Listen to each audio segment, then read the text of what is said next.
Buenos días alumnos, les saluda la profesora Rosemary Irigoyen a cargo del curso de Historia y el día de hoy vamos a hablar de un tema muy interesante. Hoy vamos a hablar sobre el famoso Imperio Carolingio, uno de los más grandes imperios en el territorio occidental de Europa en la Edad Medieval. Acompáñeme para poder conocer un poquito más acerca de este imperio. El Imperio Carolingio va a tener sus cimientos en el Reino Franco. Justamente este reino estaba liderado por una dinastía llamada Merovingia. Sin embargo, los que lideraban el poder, los que tenían las riendas del poder político, no eran los reyes, sino los mayordomos del palacio. El Reino Franco se había creado en el año 481 y uno de sus mayordomos más famosos, más importantes, era Carlos Martel, conocido como el Duque de Austrasia. Él va a ostentar este poder desde el año 715 hasta el año 741.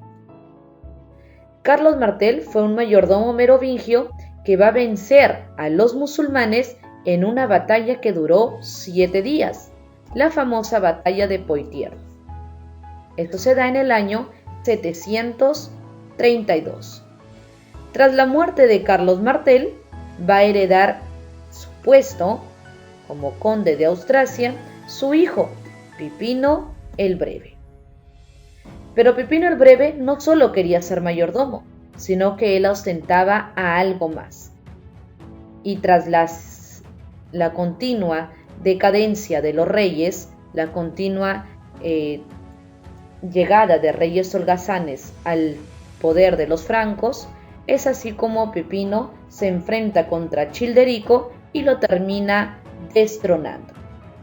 Childerico III entonces será el último rey franco de origen merovingio o perteneciente a la dinastía merovingia, ya que después de su destrono, Pipino el Breve va a fundar o va a implementar la nueva dinastía del Reino Franco, llamada dinastía carolingia, en honor a su padre justamente. Pipino el Breve entonces va a ser reconocido como rey de los francos por el Papa Zacarías en el año 751. Al año siguiente, Pipino va a convocar a una asamblea a todos los nobles de la ciudad, en la famosa ciudad de Soissons, y ahí es donde él se va a proclamar rey de los francos, en presencia de todos estos nobles. Tras la muerte de Pipino el Breve, el que hereda el trono ahora será su hijo, Carlomagno. Carlomagno va a heredar como rey de los francos este puesto desde el año 768 hasta el año 800.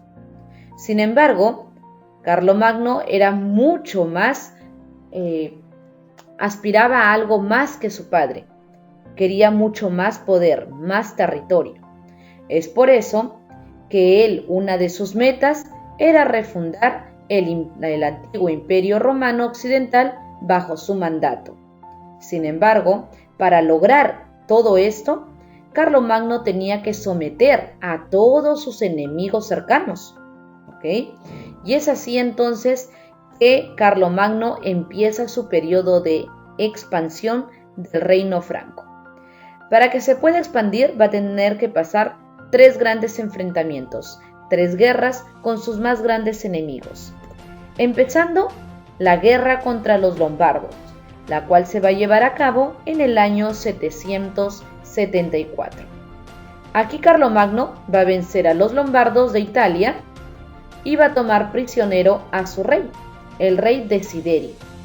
Entonces, una vez apresado su rey, Carlomagno se va a proclamar rey de los francos y también rey de los lombardos. Esta coronación justamente se va a dar en la ciudad de Pavía.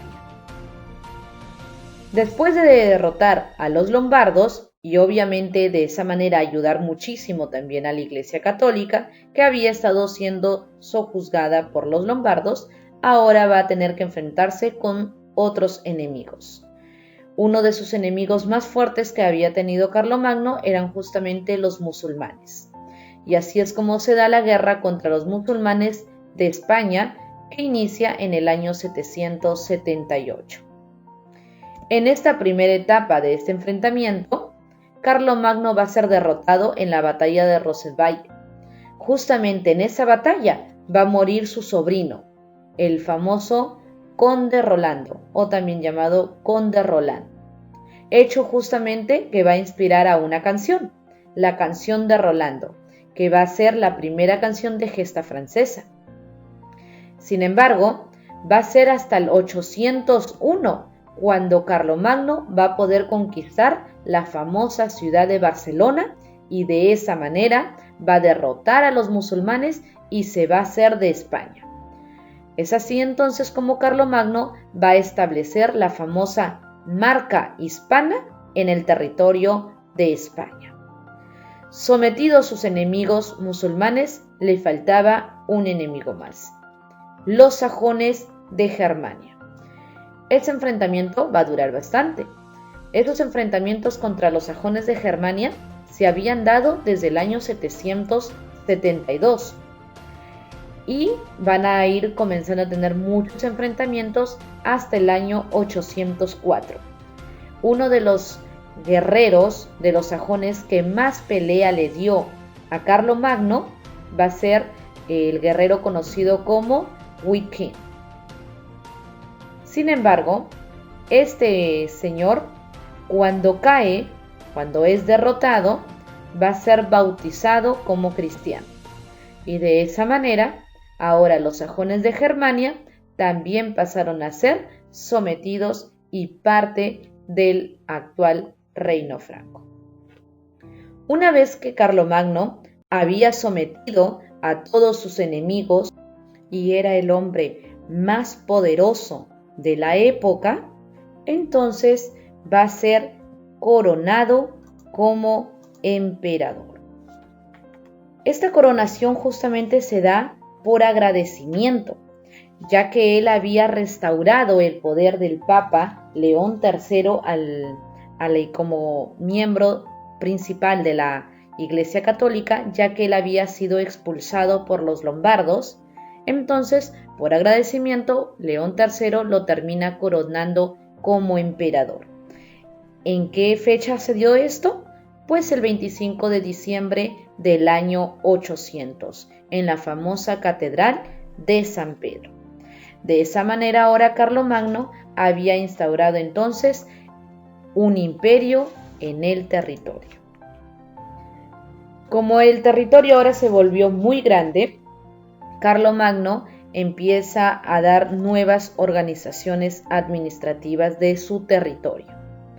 La capital del Imperio Carolingio era la ciudad de Aquisgrán, y la forma que divide al territorio va a ser de la siguiente manera. Él va a dividir en condados, o crear los famosos condados, que eran las provincias civiles del interior del territorio, que estaban al mando de un conde. Ellos se van a encargar de cobrar los impuestos y también dirigían las tropas de jurisdicción. También vamos a encontrar las marcas. Las marcas, a diferencia de los condados, estas eran provincias militares y se encontraban en las zonas fronterizas. Una de las marcas más importantes es justamente la marca hispana, que se encuentra al sur, la marca de Austria, que se encuentra al este, y también la marca danesa. Como nosotros podemos observar en este mapita, miren, los condados van a ser provincias que se encuentran en la parte interna del imperio, ¿ok? Provincias internas. Pero las marcas van a ser provincias externas fronterizas, miren. Aquí encontramos la marca danesa, por acá encontramos otra marca, la marca Socadva. También encontramos por aquí otra marca, miren, la marca hispana, la marca bretoña, entre otras marcas. Y todas van a estar en la parte fronteriza del Imperio Carolingio. eran básicamente las que se encargaban de la protección del territorio. Y también vamos a encontrar los ducados. Los ducados era la división de mayor jerarquía del territorio del Imperio Carolingio.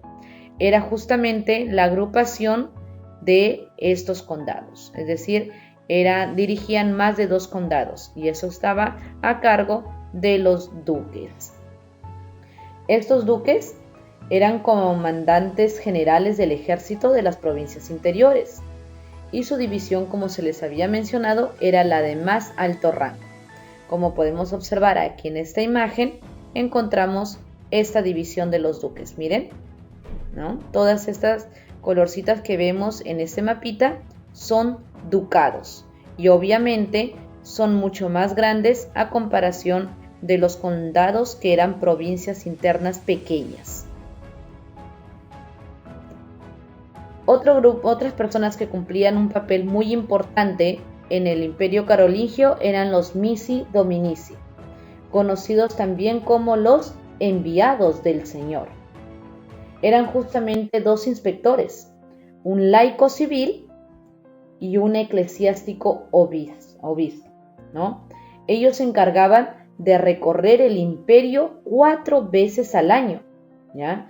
Y ellos informaban de todo lo que pasaba en el interior del imperio, lo informaban al emperador, a Carlomagno. Ellos también tenían a cargo el realizar juicios populares entre la población civil. La organización jurídica. Se dice que con la ayuda de algunos jesuitas, Carlomagno reunió leyes antiguas, las cuales las va a promulgar a través de las famosas nuevas leyes capitulares, que eran justamente un conjunto de leyes divididas en capítulos. Se dice que cuando faltaban pruebas o testigos para dar una acusación, se practicaban las famosas ordalias, ¿ok?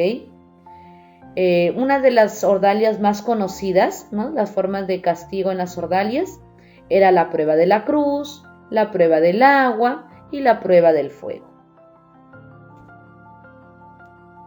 La organización cultural del Imperio Carolingio fue muy importante, ya que era uno de los imperios o territorios más cultos de toda esa época medieval, ya que aquí se van a instalar las famosas escuelas.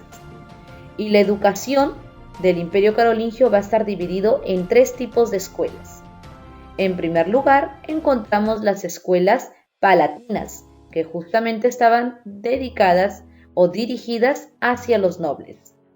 Era justamente la escuela palatina un centro de estudio científico y literario, y funcionaban en el Palacio de Aquisgrán. ¿Okay? Que vemos aquí es el Palacio de Aquisgrán. Justamente el que era líder de esta escuela era un sacerdote y filósofo inglés llamado Alcuino de York, que justamente había sido maestro también de Carlomagno. Luego encontramos las escuelas conventuales o la escuela conventual, que era dirigida a enseñanza de sacerdotes, es decir, era solo para sacerdotes.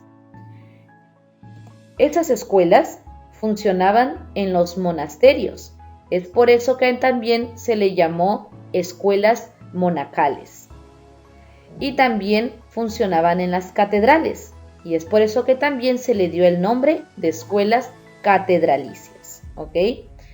Cuando se dirigía la educación en monasterios, se les llamaba monacales, y cuando la enseñanza se daba en las catedrales, se llamaban catedralicias, pero en sí las escuelas eran conventuales. Y por último encontramos las escuelas parroquiales. Ese tipo de enseñanza o de educación estaba dirigido al pueblo. Justamente se enseñaban en las iglesias y era una educación gratuita. Se enseñaba lo básico, pues, ¿no? A leer, a escribir, también se enseñaba el catecismo y en algunos casos se enseñaba también el canto. La educación en el Imperio Carolingio era uno de los pilares más importantes, ¿ok? Y justamente la educación estaba dividida en las famosas 7 artes liberales o agrupaciones de cursos, como lo conoceríamos ahora. Esas eran los trivio y los quadrivio. En el trivio, obviamente como su propio nombre lo dice, estaba compuesta por 3 especialidades: la gramática, la retórica y la dialéctica. El quadrivium estaba compuesto por 4 especialidades: la aritmética, la música, la geometría y la astronomía. La organización política del Imperio Carolingio se va a encontrar dirigida de esta manera. Miren, el gobierno va a estar conformado, obviamente, liderado por el emperador. Debajo del emperador vamos a encontrar a la administración central. Dentro de esta administración central, nosotros encontramos a los condes, encontramos a los marqueses y también encontramos a los duques. Después de estos personajes muy importantes que cumplían un labor político indispensable en el Imperio Carolingio, vamos a encontrar el ejército central, que justamente eran los encargados de proteger a este vasto imperio de cualquier invasión. La organización social también estaba muy dividida. Miren, la sociedad estaba dividida en 2 grandes grupos: los privilegiados y los no privilegiados. Los privilegiados estaban compuestos justamente por la aristocracia laica, es decir, por los nobles, por los de la clase alta y por el clero, es decir, la Iglesia Católica. Y los no privilegiados estaban compuestos por los campesinos y por los siervos.